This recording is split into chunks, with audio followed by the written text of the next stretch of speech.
Big pass முடிஞ்சதுக்கு அப்புறமா எதுக்குடா இன்னும் பிக் பாஸ் சம்பந்தப்பட்ட வீடியோ எல்லாம் நீ போடுற அப்படிங்கிற மாதிரி சில பேர் கேக்குறாங்க. ஆனா உண்மை என்ன அப்படின்னா, பிக் பாஸ் முடிஞ்சதுக்கு அப்புறம் தான் சில பேருக்கு கிடைக்க வேண்டிய உண்மையான அங்கீகாரம் வெளியில கிடைக்க ஆரம்பிச்சிருக்கு. சோ அது எல்லாத்தையும் அப்டேட் பண்ணணும் அப்படிங்கிறதுக்காக தான் இந்த வீடியோ போடுறோம். இப்ப கூட பிக் பாஸ் குள்ள நடந்த சில உண்மைகளை பத்தி விஷ்ணு, மணி, தினேஷ் ஓப்பனா பேசியிருக்காங்க. அவங்க லாஸ்டா கொடுத்த இன்டர்வியூல எக்கச்சக்க உண்மைகளை ஓப்பனாவே போட்டு உடைச்சிருக்காங்க. அண்டாக்கா கசம் ஷோல விசித்ரா எந்த அளவுக்கு அட்டூழியம் பண்ணாங்க அப்படிங்கறதையும் அவங்க ஓப்பனா சொல்லிட்டாங்கன்னு வச்சுக்கோங்களேன். சோ அது மட்டும் இல்லாம இப்ப அர்ச்சனா என்ன பண்றாங்க, மத்த கண்டஸ்டன்ஸ் எல்லாம் இப்ப என்ன பண்ணிக்கிட்டு இருக்காங்க அப்படிங்கிற எல்லாத்தையும் கலந்து கட்டி இப்ப இந்த வீடியோல பாத்திரலாம். பட் வீடியோக்குள்ள போறதுக்கு முன்னாடி வீடியோ பார்க்க வந்த எல்லாரும் மறக்காம லைக் பண்ணிட்டு எத்தனாவது லைக் அப்படிங்கறத கமெண்ட் செக்ஷன்ல மென்ஷன் பண்ணுங்க. அது மட்டும் இல்லாம வீடியோ பார்க்குற எல்லாருமே நம்ம சேனல்ல போடப்படக்கூடிய மத்த வீடியோஸ்க்கு உங்களோட சப்போர்ட் கொடுக்கணும் அப்படிங்கறத இந்த இடத்துல கேட்டுக்கிறேன். இப்ப டைரக்டா சம்பவத்துக்குள்ள போலாம். முதல்ல விஷ்ணு, மணி, தினேஷ் இவங்க 3 பேர் கொடுத்த இன்டர்வியூல என்னாச்சு அப்படிங்கறத முதல்ல பாத்திரலாம். ஃபன் இன்டர்வியூ அப்படிங்கிற மாதிரி தான் முதல்ல ஆரம்பிச்சிருப்பாங்க. உண்மையிலே இவங்க 3 பேருமே நிறைய விஷயங்களை இதுல போட்டு உடைச்சாங்க. அதுல ஃபர்ஸ்ட் விஷயமா என்ன கேட்டிருந்தாங்க அப்படின்னா, அந்த அண்டாக்கா கசம் ஷோல என்னப்பா நடந்தது, அத பத்தி கொஞ்சம் தெளிவா சொல்லுங்க அப்படின்னு சொல்ல விஷ்ணு, மணி, தினேஷ் 3 பேருமே பேச ஆரம்பிச்சிருப்பாங்க. பட் மணி அந்த ஷோல பங்கேற்காததுனால அவருக்கு பெருசா தெரியல. ஆனா விஷ்ணு வந்து சொல்லிருப்பாப்ல, நாங்க அந்த ஷோக்கு போனோம், விசித்ரா வந்தாங்க, அவங்கள பார்த்த உடனே நான் பாட்டுக்கு ஜாலியா விஷ் பண்ணேன், மத்தபடி எதுவுமே நடக்கல. அதுக்கப்புறம் தினேஷ் அவங்கள பார்க்க கூட இல்ல, டைரக்டா ஓரமா தான் உட்கார்ந்துட்டு இருந்தாப்ல. அதுக்கப்புறம் தான் இந்த பிரச்சனையே ஆரம்பிச்சது அப்படிங்கிற மாதிரி விஷ்ணு சொல்ல வந்திருப்பாப்ல. ஆக்சுவலா விசித்ரா என்ன சொல்லிருக்காங்க அப்படின்னா, முதல்ல அவங்க அந்த ஃப்ளோருக்கு வந்த உடனே விஷ்ணு, தினேஷ் அங்க இருக்கிறத பார்த்துட்டு இவங்க 2 பேருமே என்னோட டீம்ல விளையாடணும் அப்படிங்கிற மாதிரி அவங்க ஒரு ரிக்வெஸ்ட் வச்சிருக்காங்க. இவங்க விளையாண்டாதான் நான் வந்து அந்த டீம்ல இருப்பேன், இல்லனா வேணாம் அப்படிங்கிற மாதிரி அவங்க ஒரு ஓரமா போய் உட்கார. அதுக்கப்புறம் இந்த விஷயம் தினேஷ் கிட்ட சொல்லப்பட்டிருக்கு. அப்பதான் தினேஷ் என்ன சொல்லிருக்காரு அப்படின்னா, அவங்க உள்ள என்ன நிறைய தப்பா பேசியிருக்காங்க, வெளியில வந்ததுக்கு அப்புறம் தான் அது எல்லாமே எனக்கு தெரிஞ்சது. இதுக்கு மேல நான் அவங்க கூட சேர்ந்து விளையாட விரும்பல. பட் உள்ள இருக்க மாதிரியே அவங்கள நாங்க இந்த இடத்துல கலாய்க்கலாம் மாட்டோம். அத பத்திலாம் அவங்க பயப்பட தேவையில்ல. ஜஸ்ட் ஃபன்னா விளையாடிட்டு போலாம். கேமுக்காக என்ன தேவையோ அதெல்லாம் பண்ணலாம். பட் ஒரே டீம்லாம் வேணாம். இவ்வளவு விஷயம் பண்ணிட்டு ஒன்னா சேர்ந்து விளையாண்டோம், ஒன்னா சேர்ந்து டான்ஸ் ஆடணும் அப்படின்னா அதெல்லாம் நல்லா இருக்காது. அதனால ஆப்போசிட் டீம்லயே இருக்கலாம் அப்படிங்கிற மாதிரி இவர் சொல்லிட்டாராம். சோ இந்த விஷயத்தை விசித்ரா கிட்ட போய் கன்வே பண்ணும்போது அவங்க வந்து சரி ஓகே, விஷ்ணு என் கூட இல்லனா கூட பரவாயில்ல, ஆனா தினேஷ் என்னோட டீம்ல தான் இருக்கணும் அப்படிங்கிற மாதிரி இன்னொரு முறை ரிக்வெஸ்டா வைக்க சேனலோட கிரியேட்டிவ் டீம் வேற வழி இல்லாம திரும்பவும் வந்து தினேஷ் கிட்ட பேச, தினேஷ் வந்து முடியாது அப்படின்னு சொல்லிட்டாப்ல. அது மட்டும் இல்லாம என்னால அவங்க கூட டீமா சேர்ந்து விளையாட முடியாது, நீங்க டிஸ்கஸ் பண்ணிட்டு என்ன வேணா சொல்லுங்க, நான் அதை செய்யறேன், இல்ல நான் வேணாம் அப்படின்னா கூட பரவாயில்ல அப்படிங்கிற லெவலுக்கு இவர் சொன்ன உடனே அதுக்கப்புறம் திரும்பவும் இந்த கிரியேட்டிவ் ப்ரொடியூசர்ஸ் எல்லாம் இருப்பாங்க இல்லையா, அவங்க எல்லாம் போகும்போது விசித்ரா யார்கிட்டயே போன் பேசிட்டு இருந்து அதை வந்து கொடுத்துட்டாங்களாம். இத பாருங்க இவங்க கிட்ட பேசுங்க அப்படின்னு சொல்ல அந்த ஆளுங்களும் பேச, அங்க யாரோ எவ்வளவு பெரிய ஆர்டிஸ்ட் வந்து உங்க ஸ்டுடியோல உட்கார்ந்துட்டு இருக்காங்க, அவங்க சொல்றத கொஞ்சம் ரெக்வெஸ்டா பண்ணி கொடுங்களா அப்படிங்கிற மாதிரி அவங்க அந்த கிரியேட்டிவ் டீம் கிட்ட பேச, கிரியேட்டிவ் டீமாலையும் எதுவும் பண்ண முடியல. அதுக்கப்புறம் கொஞ்ச நேரம் விசித்ராவுடைய கோரிக்கைகளை யாருமே ஏற்காததுனால அவங்க அந்த இடத்த விட்டு கிளம்பிட்டாங்களாம். அதுக்கப்புறம் ரவீனாவுடைய ஃப்ரெண்டான ஸ்ரீனிஷா வச்சு அந்த ஷோவை வந்து இவங்க ஃபுல்லா ஹோஸ்ட் பண்ணி முடிச்சிட்டாங்க. கிட்டத்தட்ட 2 மணி நேரம் இந்த ஷோ இவங்களால பிரேக் ஆயிருக்கு. அதுவும் ப்ரோமோ எல்லாம் ஷூட் பண்ணி முடிச்சதுக்கு அப்புறம் இதுலயும் தினேஷ் காண்டாயி என்ன சொன்னார் அப்படின்னா, இத்தனைக்கு நான் அந்த இடத்துல அவங்கள பேச கூட இல்ல, ஆனா ஷூட்டை விட்டு வெளியில போன சில மணி நேரங்கள்ல நான் வந்து இந்த மாதிரி அவங்கள மார்க் பண்ணிட்டேன், நான் தான் இந்த இடத்துல விசித்ரா வெறுப்பேத்திட்டேன் அப்படிங்கிற மாதிரி நியூஸ் எல்லாம் வர ஆரம்பிச்சிருச்சு. இது எப்படி அப்படின்னு எனக்கு புரியல. அதாவது விசித்ரா வந்து அங்க இருந்து கிளம்பின உடனே இந்த சம்பவத்தை அவங்களோட பிஆர் டீம் கிட்ட சொல்லி அவங்க தான் இதை வெளியில பரப்ப வச்சிருக்காங்க. என் மேல இந்த மாதிரி ஒரு கெட்ட அபிப்பிராயத்தை மக்கள் கிட்ட ஏற்படுத்துறதுக்காக அவங்க இப்படி பண்ணிருக்காங்க அப்படிங்கிற மாதிரி இவரு தெளிவாவே இந்த இடத்துல போட்டு உடச்சிட்டாப்ல. ஆக்சுவலா விசித்ரா வந்து தினேஷோட டீம்ல இருக்கணும்னு நினைச்சதுக்கு ஒரு முக்கியமான காரணம் இருக்கு. என்ன பொறுத்தளவுக்கு என்ன தோணுது அப்படின்னா, விசித்ரா தினேஷ் பிரச்சனை இல்ல, விசித்ராவை நிறைய பேர் கழுவி ஊத்த ஆரம்பிச்சிட்டாங்க, அது எல்லாருக்குமே தெரியும் அப்படின்னு நினைக்கிறேன். பட் இந்த இடத்துல ஒரே டீம்ல ஆடினாங்க அப்படின்னா அந்த பேரை கொஞ்சம் டேமேஜ் கண்ட்ரோல் பண்ணலாம் அப்படின்னு நினைச்சு கூட அவங்க சொல்லிருக்கலாம். பட் அதுக்கு இந்த இடத்துல தினேஷ் மறுப்பு தெரிவிச்சதுனால, நீ என்னடா சொல்றது, நானே இந்த ஷோ விட்டு போறேன்டா அப்படிங்கிற மாதிரி அவங்க கிளம்பி போயிட்டாங்க போல. கிட்டத்தட்ட 2 மணி நேரம் இந்த ஷூட்டை அவங்க ஸ்டாப் பண்ணி வச்சிருக்காங்க இந்த பிரச்சனையினால.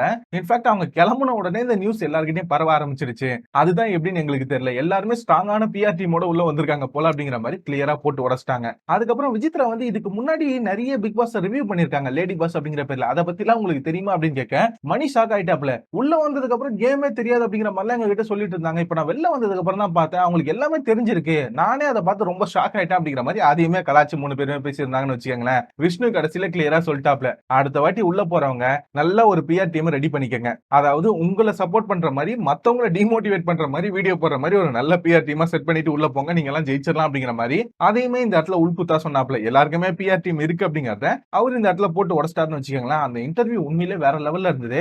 அண்டாக்கா ஆகாசம் ஷோல இந்த அளவுக்கு உள்ள சம்பவம் நடந்திருக்கு அப்படிங்கறத தினேஷ் அண்ட் விஷ்ணு சொல்லும் போது தான் கிளியராவே புரியுது நமக்கு. அதுக்கப்புறம் இன்னொரு இன்டர்வியூ கொடுத்திருந்தாங்க, அதுல இன்னும் நிறைய சம்பவங்கள் வெளில வந்தது. அதுல ஒரு கேள்வி கேட்டிருந்தாங்க, உண்மையிலே வேற லெவல் கேள்வி, மாயா வந்து அவங்களோட வீட்ல ஏசி, ஃபேன் இது எல்லாத்தையும் ரிப்பேர் பண்ண சொன்னாங்க இல்லையா? அந்த வீடியோ வெளில வந்ததுக்கு அப்புறம் பார்த்தீங்களா? அத பார்த்த உடனே உங்களோட எண்ணம் என்ன அப்படின்னு கேட்க, 3 பேருமே கிளியரா சொல்ட்டாங்க. ஏங்க இதெல்லாம் ரொம்ப ஓப்பனாவே சொல்றதுங்க. பிஆர் டீம வச்சு ஓட்டு போடுங்க அப்படிங்கிறத ரொம்ப சிம்பாலிக்கா சொல்ட்டாங்க.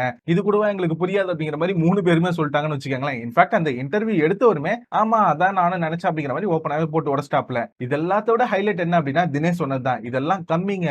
பிக் பாஸ்க்குள்ள அவங்களுக்கு வரக்கூடிய காஸ்டியூம்ஸ வச்சு கூட இவங்க நெறைய டிசைட் பண்ணிப்பாங்க. எல்லோ கலர் டிரெஸ் வந்தது அப்படின்னா, ஏதோ டேஞ்சர்ல இருக்காங்க அப்படிங்கிற மாரி அவங்களே முடிவு பண்ணிப்பாங்க. இந்த மாரிலாம் பேசி வச்சுட்டு தான் உள்ள வந்திருக்காங்க. இன்ஃபாக்ட் அந்த டிரெஸ்ல இருக்கக்கூடிய பட்டன் கலர் ஒண்ணு சேஞ்ச் ஆயி வந்ததுனா கூட, அவங்களுக்கு வெளியில பேர் நெகட்டிவா போகுது அப்படிங்கிறத அவங்க புரிஞ்சுப்பாங்க. இந்த மாரி எக்கச்சக்க தில்லுமுல்லு வேலைகள அவங்க உள்ள பண்ணியிருக்காங்க அப்படிங்கிற மாரி, ஒரு விஷயமா இப்பதான் போட்டு உடைக்க ஆரம்பிக்கிறாப்ல. அது மட்டும் இல்லாம கிட்டத்தட்ட 1 வாரம் வந்து யாருக்காவது வீக்கெண்ட்ல காஸ்டியூம் வரல அப்படின்னா, அவங்க இந்த வாரம் எலிமினேட் ஆகி வெளில போக போறாங்க அப்படிங்கிற மாரி அவங்கள ட்ரோல்லாம் வேற பண்ணுவாங்களாம். மணிக்கு ஒரு வாட்டி இந்த மாரி காஸ்டியூம் வரல அப்படின்னு தெரிஞ்ச உடனே, அவரு தான் இந்த வாரம் வெளில போக போறாரு அப்படின்னு சொல்லி அவர ஒரு வழியாக்கி அவர பயங்கரமா இந்த இடத்துல கலாய்ச்சு விட்டுருக்காங்க போல. அந்த மாரி சம்பவம்லாம் உள்ள நடந்திருக்கு. அந்த நாள்லாம் என்னால தாங்கவே முடியல. ஒரு மாரி ரொம்ப டிப்ரஸிங்கா இருக்கும் அப்படிங்கிற மாரி அத எல்லாத்தையுமே இந்த இடத்துல போட்டு உடைச்சாப்ல. அதுக்கப்புறம் விஷ்ணு அண்ட் பூர்ணிமாவ பத்தி ஒரு சின்ன வீடியோ காமிச்சிருந்தாங்க. அது ஒண்ணும் இல்ல. ஒரு 7 வருஷத்துக்கு முன்னாடி விஷ்ணுவும் பூர்ணிமாவும் ஒரு ஷோல பார்ட்டிசிபேட் பண்ணியிருக்காங்க போல. அது உங்களுக்கு ஞாபகம் இருக்கா அப்படின்னு கேட்கும்போது, இப்ப ஞாபகம் இருக்கு. பட் நான் வீட்டுக்குள்ள இருக்கும்போது எனக்கு அத ஞாபகப்படுத்தினதே பூர்ணிமா தான். அது ரொம்ப நாளைக்கு முன்னாடி நடந்ததுங்க அப்படிங்கிற மாரி சொன்னது மட்டும் இல்லாம, பூர்ணிமா உங்கள பத்தி சொன்னதுக்கெல்லாம் நீங்க என்ன சொல்றீங்க அப்படின்னு கேட்கும்போது, அவங்க பார்வையில நான் வயசானவனாவே இருந்துட்டு போறேங்க.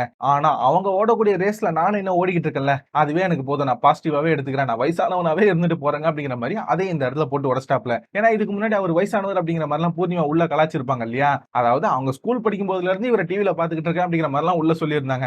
இன்ஃபாக்ட் அத அர்ச்சனாவும் சொன்னாங்கன்னு வச்சுக்கோங்களேன். அத எல்லாத்தையும் இந்த இடத்துல சொல்லி காமிச்சு, பரவால்ல நான் இத பாசிட்டிவாவே எடுத்துக்கிறேன் அப்படிங்கிற மாரி அதையும் இந்த இடத்துல நல்ல நோட்ல தான் முடிச்சு விட்டாப்ல. சோ பிக் பாஸ்க்குள்ள இந்த மாரி ட்ரெஸ்ஸ வச்சு கோட் வேர்ட் ஃபிக்ஸ் பண்றது, அதுக்கப்புறம் இந்த மாரி பிஆர் டீம வச்சு வெளியில ஓட்டு போட வைக்கிறது, அதுக்கப்புறம் எப்ப தேவையோ இந்த மாரி கோட் வேர்ட்ல அவங்களுக்கு க்ளூ குடுக்குறது அப்படிங்கிற மாரி எக்கச்சக்க அட்டூழியங்கள் உள்ள பண்ணியிருக்காங்க அப்படிங்கிறத இவங்க ஓப்பனாவே சொல்ட்டாங்க. இன்னும் கூட நெறைய இருக்கு அப்படிங்கிற மாரி மென்ஷன் பண்ணியிருந்தாங்கன்னு வச்சுக்கோங்களேன். சோ இதெல்லாம் அவங்க குடுத்த இன்டர்வியூல ரொம்ப முக்கியமா இருந்த விஷயங்கள். இதுல நமக்கு புரியிற விஷயம் என்ன அப்படின்னா, என்னதான் இவங்க தில்லுமுல்லு பண்ணி ரொம்ப நாள் வெளியில இருந்தாலும், பிக் பாஸ் முடிஞ்சதுக்கு அப்புறம் மக்கள் யாருக்கு மதிப்பு குடுக்குறாங்க. அதுதான் ரொம்ப முக்கியம். அது உங்களுக்கே தெரியும். பிரதீப் அந்த ஸ்கூல் ஈவென்ட் அட்டெண்ட் பண்ணப்போ அவருக்கு கிடைச்ச ரிசப்ஷன் அப்படிங்கிறது வேற லெவல்ல இருந்தது.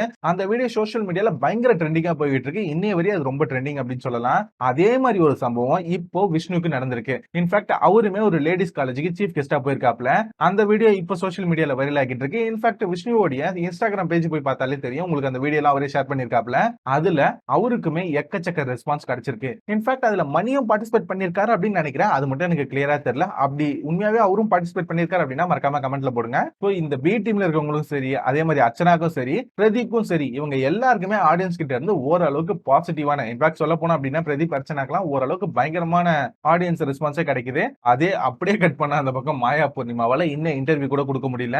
இன்னைக்கு பூர்ணிமா ஒரு போஸ்ட் போட்டிருந்தாங்க. மேபி வெக்கேஷன் போற மாதிரி ஒரு போஸ்ட் அப்படின்னு நினைக்கிறேன். மாயா வந்து வெக்கேஷன்ல இருக்காங்க. பேங்காக்ல இருக்காங்க. இதுக்கு முன்னாடி அப்டேட் பண்ணிருந்தோம். அதுக்கப்புறம் எந்த இமேஜும் அவங்க பெருசா போஸ்ட் பண்ணல. அர்ச்சனா வந்து இப்போ ஒரு வெக்கேஷனுக்காக கொடைக்கானல் போற மாதிரி அவங்க இன்ஸ்டாகிராம் ஸ்டோரி இருந்தது. மேபி வெக்கேஷனா இல்ல ஒர்க்கா அப்படின்னு தெரியல. அப்புறம் ஜோவிகாவை பத்தி உங்களுக்கே தெரியும். ஒரு போட்டோ ஷூட் பண்ணி அதை அப்லோட் பண்ணியிருந்தாங்க. மேபி நிறைய பேர் பார்த்திருக்க வாய்ப்பு இருக்கு அப்படின்னு நினைக்கிறேன். பிக் பாஸ்ல இருந்து வெளியில வந்த ஐஷு கூட இப்ப இன்டர்வியூ கொடுக்க ஆரம்பிச்சிட்டாங்க. பட் மாயா பூர்ணிமா இன்னும் இன்டர்வியூ கொடுக்கல. மேபி இவங்க எல்லாருமே அந்த பிக் பாஸ் கொண்டாட்டத்துல தான் திரும்பி சந்திப்பாங்க அப்படின்னு நினைக்கிறேன். அந்த பிக் பாஸ் கொண்டாட்டம் மட்டும் டெலிகாஸ்ட் ஆச்சுன்னு வச்சுக்கோங்களேன். இது வரைக்கும் நடந்த பிக் பாஸ் கொண்டாட்டமா விட இது பயங்கர டிஆர்பி எடுக்கிறதுக்கு வாய்ப்பு இருக்கு. ஏன்னா நிறைய பேர் மாயா பூர்ணிமா என்ன சொல்லுவாங்க அப்படிங்கிறதுக்காக வெயிட் பண்ணிக்கிட்டு இருக்காங்க. ஆல்ரெடி நிக்சன் வந்து இந்த இடத்துல நான் பண்ணதான் சரி அப்படின்னு சொன்னதே அவருக்கு பயங்கர பேக்லாஷா போயிடுச்சு. நிறைய பேர் பார்த்திருப்பீங்க அப்படின்னு நினைக்கிறேன். சோ அந்த பிக் பாஸ் கொண்டாட்டம் நடந்தது அப்படின்னா அதுல இன்னும் சில தகவல்கள் கிடைக்கிறதுக்கு வாய்ப்பு இருக்கு. சோ அது என்ன அப்படிங்கறத வெயிட் பண்ணி தான் பார்க்கணும். ஆனா இந்த பிக் பாஸ் சீசனுக்கு அப்புறம் ஒரு விஷயம் கிளியரா புரியுது. அந்த ஆட்டத்துக்கு உண்மையா இருந்தாங்க அப்படின்னா ஓரளவுக்கு நேர்மையா விளையாண்டாங்க அப்படின்னா அவங்களுக்கான ரெஸ்பான்ஸ் அந்த பிக் பாஸ் வீட்டுக்குள்ள கிடைக்கல அப்படின்னாலும் வெளியில ஆடியன்ஸ் கிட்ட கிடைச்சிருது. ஒருவேளை அவங்க தப்பே பண்ணிட்டாலுமே அந்த தப்ப உணர்ந்து சாரி கேட்கும் பட்சத்துல அதை ஆடியன்ஸ் ஏத்துக்கிறாங்க. ஆனா நான் பண்ணதான் சரி நீங்க பண்ணதான் தப்பு அப்படிங்கிற மாதிரி நான் புடிச்ச முயலுக்கு 3 கால் அப்படின்னு நிக்கிறவங்கள ஆடியன்ஸ் ஏத்துக்க மாட்டாங்க அப்படிங்கிறது கிளியராவே புரியுது. மேபி நீங்க எத்தனை பேர் பிக் பாஸ் கொண்டாட்டத்துக்காக வெயிட் பண்றீங்க அப்படிங்கறத மறக்காம கமெண்ட்ல போடுங்க. அப்புறம் இன்னொரு விஷயம் சொல்ல மறந்துட்டேன். பிக் பாஸ் சம்பந்தப்பட்ட வீடியோ போடாத அப்படின்னு சொல்றாங்க. ஆனா பிக் பாஸ்க்கு அப்புறம் தாங்க நிறைய சம்பவங்கள் நடக்குது. அதை எப்படி அப்டேட் பண்ணாம இருக்க முடியும்? அதனால தான் அப்லோட் பண்றோம். கண்டிப்பா புரிஞ்சுப்பீங்க அப்படின்னு நினைக்கிறேன். நாளைக்கு லால் சலாம் படம் ரிலீஸ் ஆக போகுது. லவர் படமும் ரிலீஸ் ஆக போகுது. 2 படத்தோட ரிவ்யூவும் நம்ம சேனல்ல வரும். பட் கொஞ்சம் லேட்டா வரும். ஒரு 3 மணில இருந்து 5 மணிக்குள்ள வரும். லேட்டா வந்தாலும் நீங்க அந்த வீடியோஸ்க்கு சப்போர்ட் கொடுக்கணும் அப்படிங்கறத இந்த இடத்துல கேட்டுக்கிறேன். மறக்காம அதுக்கும் சப்போர்ட் பண்ணுங்க. அப்புறம் இந்த வீடியோ இவ்வளவு தூரம் பார்த்த எல்லாரும் மறக்காம லைக் பண்ணிட்டு எத்தனை லைக் அப்படிங்கறத கமெண்ட்ல மென்ஷன் பண்ணுங்க. அது ரொம்ப முக்கியம். மறக்காம அதை பண்ணுவீங்க அப்படின்னு நம்புறேன். நான் அடுத்த வீடியோல உங்க எல்லாரும் மீட் பண்றேன். Until then, bye bye. Thank you guys.